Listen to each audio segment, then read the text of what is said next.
ব্যস্ততা দেখাইতাম, আর আজকে ওরা ছাড়া আমার ঘরটা অন্ধকার। অফিসের কতটুকু ব্যস্ত থাকতাম, সবসময় শুধু ওদের ব্যস্ততাই দেখাইতাম। আসলে এই সময়টা পরিবারকে সময় না দিলে কখনোই এই সময় আর ফিরে আসে না। আর আমরা কিছু পুরুষ তো কাজের ব্যস্ততায় ফ্যামিলিকেই ভুলে যাই। বাহিরের অফিসের প্রেশার সব এসে ফ্যামিলির। শোনো না, কালকে যখন অফিসে যাবা বাবুর একটু স্কুলে দিয়ে যেতে পারবা? আমার শরীর অনেক খারাপ লাগতেছে। সকাল সকাল উঠে রেডি করে দিতে পারলে আমি নিয়ে যেতে পারবো, সমস্যা নাই। কিন্তু আমি 7টায় বেরোম, এটা মাথায় রেখো। 1 সেকেন্ড দেরি হলে কিন্তু নিতে পারবো না। শোনো না, বাবুর গায়ে অনেক জ্বর আসছে, ওরে ডাক্তারের কাছে নিয়ে যাইতে হইব। টাকা রেখে যাইতেছে, নিয়ে যেও। তোমার কি একটু সময় হইব সাথে যাওয়ার? আমি তো আর ঘরে বসে থাকি না যে আমার এত সময় আইবো। এতে ঘরে বসে থাকার মানে কি? তুমি বাবা আর আমি মা। একটা মা কি বাবার সবকিছু করতে পারে? শুধু বাবা হলেই হয় না, একটু কর্তব্য পালন করতে হয়। সব সময় মায়ের উপরে সবকিছু চাপাই দিয়ে তুমি মুক্ত। কখন আমি জোর করে বলা ছাড়া ছেলেটারে কখন গালি তুলে খাইয়ে দিছো? এগুলো কি আমি পারি না? এগুলো তো তোমাদের কাজ। এটা আমাদের কাজ না, এটা বাবা হয়ে সন্তানের জন্য ভালোবাসা। মায়ের দায়িত্বগুলো তো অবশ্যই মা পালন করবে, তাই বলে কি বাবা তার ভালোবাসা দেখাবে না? কাজ বাজ করে তো সঙ্গ করার সময় আছে আমার, আমি তো নিজেই নিজের জন্য সময় পাই না। ইচ্ছা থাকলে সময় বের করে নেওয়া যায়। তুমি কি খাইতে পারো না? খাওয়ার সময়টা তোমার নাই তা তো আছে। তুমি কি গোসল করতে পারো না? সেই সময়টাও তো তোমার আছে।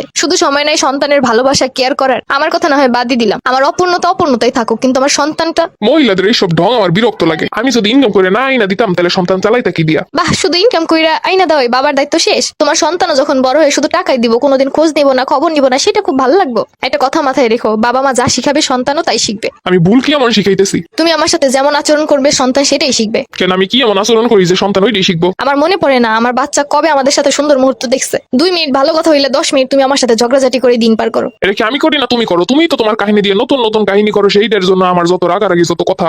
একটা মানুষের সবকিছুতে 100তে 100 হয় না কখনো। একটু এদিক ওদিক হলেই তুমি রাগারাগি শুরু করে দাও। জিনিসপত্র যেখানেটা সেখানে না পাইলে তুমি গায়ে হাত তোলা শুরু করো। গায়ে হাত কি আর সাদে তুলি? গায়ে হাত তোলার কাজকর্ম করো দেখেই তো গায়ে হাত তুলি। এইসব দেখে সন্তান কি শিখবে? আমি বলা ছাড়া কোনোদিনও একটু ঘুরতে নিয়ে গেছো বাচ্চাটাকে? বাইরে গিয়ে সব বাজে বাজে জিনিস দেখবো, বাজে বাজে জিনিস খাইবো চাইবো, এইগুলো করাবো? খারাপটা তো খুব ভালো শিখাইতে পারো, তাতে সমস্যা নাই। ঘরে বসে সন্তান রেখে আপনি ভালো শিক্ষা দিবে সেইটা চিন্তা করো। মা একা কখনো সন্তানকে মানুষের মতো মানুষ করতে পারে না। তুমি আমার সাথে যতবার রাগারাগি করো বাবু ততবার কান্না করে। অন্তত বাচ্চাটার সামনে এগুলো না করলেই তো পারো।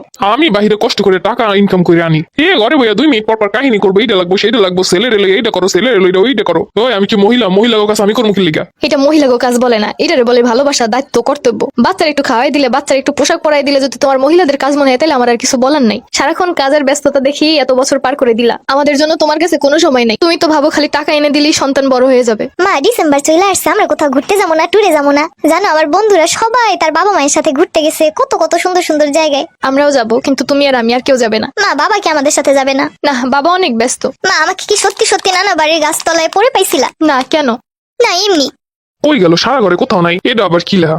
তোমার কাছে তো আমাদের জন্য কোনো সময়ই নেই, আর আমরা তো তোমার বিরক্তের কারণ। আমরা চলে গেলাম, তুমি ভালো থেকো। ওরা ছাড়া আমার পুরো বাসাটা অন্ধকার লাগতেছে, অথচ ওরা এতদিন আমার কাছে থাকতে ওদেরকে আমি সময়ই দিতাম না, বাচ্চাটাকেও একটু আলাদাভাবে সময় দিতাম না। উল্টো বাচ্চাটা আমার কাছে আসলে আমি শুধু কাজের ব্যস্ততা দেখাইতাম, আর আজকে ওরা ছাড়া আমার ঘরটা অন্ধকার। অফিসের কতটুকু ব্যস্ত থাকতাম, সবসময় শুধু ওদের ব্যস্ততাই দেখাইতাম। আসলে এই সময়টা পরিবারকে সময় না দিলে কখনোই এই সময় আর ফিরে আসে না। আর আমরা কিছু পুরুষ তো কাজের ব্যস্ততায় ফ্যামিলিকেই ভুলে যাই। বাহিরের অফিসের প্রেশার সব এসে ফ্যামিলির উপরে চাপাই। প্রতিনিয়ত সন্তান আর তোমার জন্য সবকিছু করে যাই, কিন্তু তাও তুমি বলো বাসায় বসে কি এমন করো? সব সময় তোমার কি প্রয়োজন না প্রয়োজন সবকিছু ঠিকঠাক করার চেষ্টা করি, কিন্তু ঠিক রাখার পরেও তুমি আমার উপরে সব সময় রেগে যাও। অফিস থেকে আসার সময় কিছু হাতে করে নিয়েও তো আসতে পারো। যেদিন ফোন করে বলে দিব এটা নিয়ে এসো বাচ্চার জন্য, শুধু ওই দিনই নিয়ে আসো, কিন্তু কখনো নিজে থেকে আমার জন্য বা বাচ্চার জন্য মন থেকে কিছুই নিয়ে আসো না। সত্যি তো, মানুষটা আমার জন্য আমার সন্তানের জন্য কত কষ্ট করে, কিন্তু তার কোনো মূল্যই দিলাম না। নিজে থেকে ভালোবেসে কোনো একটা জিনিস এনে হাতে দিলাম না আজ পর্যন্ত। যত ব্যস্ততাই থাকুক, যত কাজই থাকুক না কেন, পরিবারকে সময় দেওয়া উচিত, পরিবারকে ভালোবাসা উচিত। পরিবার পাশে থাকলে, পরিবারের ভালোবাসা থাকলে সবকিছু সহজ হয়। আর ওরা নেই এখন, আমার কোনো কিছুতেই মন বসছে না। একটা পুরুষের একটা ফ্যামিলি ছাড়া আর কিছুই নেই, টাকা পয়সা তো প্রয়োজন মাত্র,